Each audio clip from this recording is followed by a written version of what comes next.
Hey guys, yeah, Aaron Dade here again, and I want to go over just some different strategies for dealing with someone who's being passive aggressive. So, in the last video, I was talking a lot about how people will say one thing and do something completely different. So, the way that their actions don't match up with what they're saying. And a way that you can deal with this is to be able to get somebody to be honest with you and tell you how they're really feeling. So the best way is the 4 steps of listening. Those are some other videos that I've come out with before where you're paying attention to somebody's nonverbal cues so that you know how to respond to them frequently in our communication. And that's where you're going to see a lot of passive aggressiveness. We're so busy trying to wait for our turn to talk that we're not really listening. And we talk about here at Kingdom Blueprint that most of the communication that's ever done is going to be done in a non-verbal way. So even when people are trying to manipulate you, they will do it non-verbally frequently. So passive aggressiveness is no different than any other form of emotional abuse, like stonewalling, gaslighting, any of those main ones.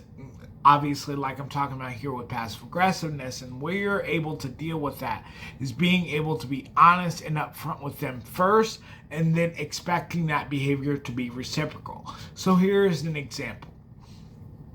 If I'm speaking to somebody that I respect or I care about, or even people that are out on the street, I kind of talk to them from a position of vulnerability and honesty. It can be somebody that I'm meeting in the street, or it can be somebody that's in my house with my kids.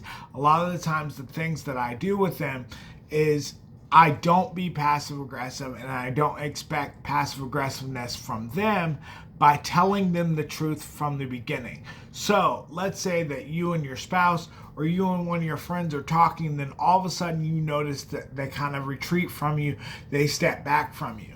The first thing that you should be doing is asking them, hey, listen, I am not looking to attract or to get you to talk back to me. I'm just looking to relate to how you're feeling. I want to know what you're thinking because I want to know how you behave as a human being. I'm interested from an objective point of view.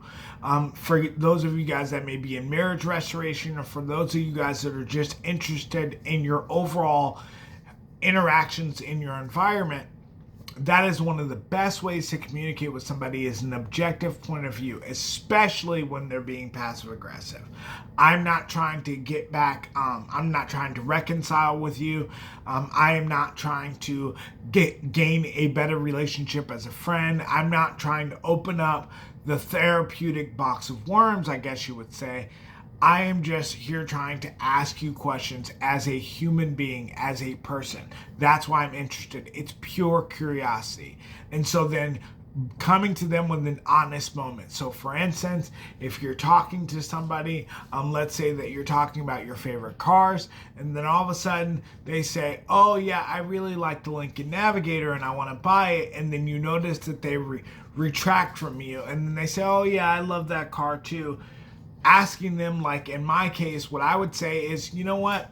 I love that car, but the fact that it's so expensive, it reminds me of how I have not done well with my finances in my time, and I didn't steward things the right way.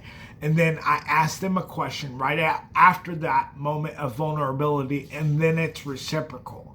That's just one of the main strategies for dealing with passive aggressiveness. So anyways, here, Aaron Dade here again with Kingdom Blueprint. See you guys soon.